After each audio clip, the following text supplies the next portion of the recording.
want to go right to the running back discussion. You look at that, and I think it's clear that A.J. Allen's obviously got to watch, Andy Grant's got to watch, but Gabe Ervin Jr. continues to get a lot of praise for everyone, including the head coach. Yeah. I mean, he twice has been lauded by Rule. Today, now, just to be clear, I mean, twice Rule has kind of praised him without being asked. Today, E.J. Barthel, Tuesday, E.J. Barthel was asked about him, and he wasn't effusive like Rule was. He said he's running behind his pads well. He's a big guy who runs behind his pads. I don't think anybody's handing the job to Gabe Ervin right now. A.J. Allen's hurt, which I don't know what it is. He's in a yellow jersey. He's in a yellow jersey on Tuesday. So yeah, A.J. Allen's hurt. They have I got a good look at Grant today because he was returning kickoffs and he looks good returning them. He could be their number one kickoff returner. He looks good doing it. He looks fit and lean. Once again, we should do our weekly Ramir Johnson update. He is playing multiple positions. It looks like they're just going down that road again with him. Yeah. And I'll tell you, Anthony Grant, I still have a hard time looking past some of the moves he made in the open field. Like he did things last year that we hadn't seen Nebraska backs do for a while. And I felt like as the year went on, he got banged up. There were a couple of those games in a row where they had to give him like 30 plus carries. Yeah. And you can't do that. I mean, you pay the price for going 10 extra carries a game the next week. Me and Robin would talk about it up there in the press box. I thought his legs looked heavy a couple games. I thought his legs looked heavy at Rutgers, for instance. He carried a heavy load. And the Indiana game, he had a heavy load too. Yeah. I just thought his legs looked heavy. Keep him around 18 to 20. I think he's good, but you start pushing 25 to 30 plus with any back. I don't care who you are in this league. It's like the NFL, Robin. I mean, you watch a lot of NFL. How many backs really get over 20 carries in a game? Very few. And they're the elite. What about Saquon? What do they give him? Not anymore. They don't. I mean, he's done it. I mean, just out of necessity. They didn't have any wide receivers. But, you're talking about like the elite, like the Derrick Henrys, the Saquons. Like very few people can do that. Like, I mean, Rex Burkhead's legs looked heavy when he was carrying it 30 times a game. So, I mean, that's to be expected. And the Big Ten wasn't as good when Rex Burkhead was in this league. I mean, it's a lot better league now than it was in 2011. Yeah, by the way, A.J. Allen, we haven't heard buzz about. Not in this camp. Rule said that he's made some big plays, like chunk plays. Okay. But I don't know what the level of consistency those plays have. I don't know what's going on there. It's hard to understand without seeing it, how it's shaken out exactly. Yeah. And we'll find out Thursday a little more because when Rule's the only one that addresses injuries. Barthel wasn't going to touch injuries. So A.J. Allen. on A.J. Allen's status, we'll learn a little bit more on that. Yellow jersey, though. And he was, didn't have a cast. Like he was just there. He was going through like the band work, just like with Casey Thompson and all those guys. So, I mean, he didn't look like he was like out with anything significant, but that yellow jersey means you're not doing anything with the team. He's got what I would call like there you go, right there. Parking lot skills. I mean, you get him in a parking lot and he just can make you miss no matter what. And and Maurice Washington had that, where you just throw him out in the lot and he's going to make you miss. Like you're not going to get him. Difference between A.J. Allen and Maurice was A.J. Allen will get up between the tackles and do damage. Maurice wouldn't. No, but Maurice on the perimeter was as good as you'll ever see. Deadly.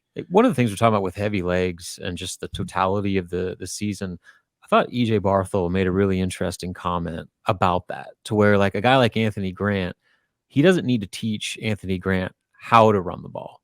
What they want to do is get him to teach him where to run the ball. Oh, yeah. And I think that's maybe a reflection on, you don't have to run directly into contact. Like you can find ways to. That's one of the things I really liked about A.J. Allen was that he never took like big shots. Didn't seem to. He was always knifing through contact where he was hit, he's a knifer. but he wasn't taking full on hits the way Anthony Grant was. And so I think that's probably something with Grant that they're really trying to work with him. Like when he's in the open field, he's a game changer. Yeah. But like you got to be able to find those angles and maybe save your body a little bit from those big hits that he was taking probably way too much of early on. Yeah, Allen is really cuts through traffic nicely. He's like butter.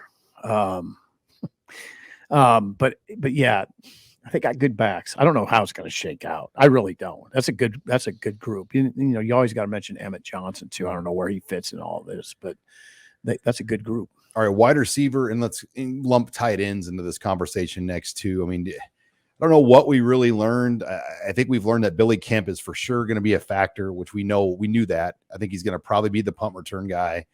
And I think he's got a pretty good chance to have the most targeted throws this year of any receiver. It sounds like Xavier Betts is getting some good work with the top offense right now already.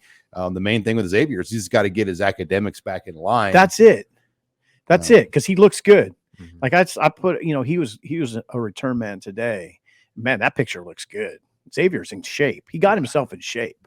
He looks like he's game ready. Well, he's just gifted. I mean, Mike Huffman, the Bellevue West coach, said, he had to work on some academics in high school and didn't do the weights class for 2 years in a row. And they took his name off the board for the record of the clean. And he was mad about it. He goes, "What's the record, coach?" And he tells him it's like 315. He goes, "Put 320 on the bar." And he just went in there unwarmed up and did a 320 power clean. And he's like, put my name back up top now. That's a freak. Yeah. And he looks good. I mean, he's in shape. It is an academic thing. He's just got to get it. Come on. How many? He missed 2 full semesters. Mm-hmm. Yeah. Well, so he's got to get. I'm guessing. He's got to make up he wasn't focusing on his schoolwork very hard. I mean, he was around, but I don't know if he was actually in classes. He's got to make up ground. A lot of ground. He's like you walking into Planet Fitness though when you pick up those bars in there. Yeah. Very similar. Doesn't even stretch. Yeah. Just two plates on the incline right away. You just go up on that bench, put like 405 on. No, I really don't, Sean. No spotters. Well, you don't need a spotter in Planet Fitness because they don't have it's hooked to a mechanism. You'll get the lunk alarm hit on you. Yeah. Is that one of those gyms where if you grunt, they'll throw you out? Yeah, they'll interrupt the pizza party. Yeah. Easy. Get the lunk alarm. They could be a sponsor of ours if we play this right. They got tight ends though. I want to hit on the tight ends. There's no pizza parties at Planet Fitness. Yes, there are. I've been to one when there was a pizza party. No. Yes. Really? Yes. It was like a Friday pizza party. I've never seen it. They have tanning booths. Your Planet Fitness does sit next to a pizza ranch. It does. Yeah, so maybe that's why you just had KFC. And a KFC and a Long John Silver's. Perfect. Let's go. All right. Let's talk tight ends. Arik Gilbert, Thomas Fedoni. I mean, they've got guys there. And I think, again, with Arik Gilbert, the question is getting that waiver from Georgia, which I've been told by people Georgia will sign off on it to get everything done with. What are they waiting for? Well, how it goes. It takes some time to get some bureaucratic stuff processed. I think the main thing is Georgia didn't want him in the SEC. The fact that he left to go to another school, which he needed a change of scenery and dealt with some personal issues. And I think they were happy to help him get to Nebraska. Just 275 pounds of athlete. Yeah. Right there. Chisel. His face fills up that helmet. If he can just even come remotely close to realizing that potential, holy moly. Yeah, they just got 2 tight ends that are clearly very physically gifted. Freaks. Yeah. And Fedoni also looks great. So, I mean, I just don't want to go too far with the conversation. Because they haven't done it. Yeah. I mean, the ability on paper is as good as any athletes they've had in this program. No doubt. But paper is one thing. Yeah. Saturdays is another thing. Yeah. You got to see it. Yep. But man, they line up with that, and if you go 3 tight end set, you trot Jen Iron Bonner out there too. Mm-hmm. That's a good look. Yeah, and you wrote about Jen Iron Bonner. That's a good looking tight end group. And the leg injury he suffered, and it felt like he didn't really have a home. And now Matt Rule and these guys have kind of found a new role for him, and it might work out well. Kind of a hybrid tight end, and he's one of the better looking players on the team. That's a great room. And Borkacher was all right. I mean, Borkacher was fine last year. He's a good player too. They have a good tight end room. They got a good running back room. Running back's the best room. Tight ends probably Jake Applegate too in that room now. Yeah, tight end's probably number 2. And then I don't know what to make of receiver right now. I really don't. I don't either. There's some haven't seen enough of it. Well, Lante Brown might return in June, so that's a big question still. I think Castaneda's back in the conversation. Fleeks is going to play. Kemp's going to play. Washington's going to play. They got some guys. You got 4. Okay, I'm going to say right now, it's Betts, Isaiah Garcia, Castaneda, Kemp, Fleeks, Washington. Those 5 right now, and then maybe Alante Brown. I'm hearing Ty Hahn's name mentioned a little bit. Yeah. And then some of those freshmen like Malachi Coleman when they get here, Jaden Doss. Yeah. You might see one of those guys. I mean, hell, Jeremiah Charles just triple jumped over 50 feet this last week. Yeah, that's not a bad. It's not a. I don't want to. It's not a bad group. I just don't know. It's a hard group to read a little bit, and they don't have a lot of downfield threat other than Betts. I mean, who is it besides Betts? Are you gonna say Belly Camp a little bit? He can line up wide. Well, Fleeks is a track guy, but he was more of of a an running all-purpose. back. Yeah. Mm-hmm. Would you say that this offseason is as big of a window for true freshman receivers to come in? Not just one or two guys, but I mean, could you see multiple freshmen coming in and having a role this year? Maybe one, possibly two, and a lot of it's if Coleman's ready, Doss. Well, they got to be really good. I mean, that's the thing. Yep. I don't care what's in front of them. You got to be really Bryce good. Turner and Jalen Lloyd are raw. Like, they're talented, but they're raw. Jeremiah Charles has only played, a little bit of football. Yeah, this is not, like I always say, you're going to be playing Michigan in September, right? NFL corners. Right. So we'll see if they're ready. I mean, I don't know. If I were a coach, I'd be getting my players ready with Michigan in mind. Not to mention Minnesota. One final thought on offensive line. Ben Scott in a green jersey. Luckily, nothing major with him.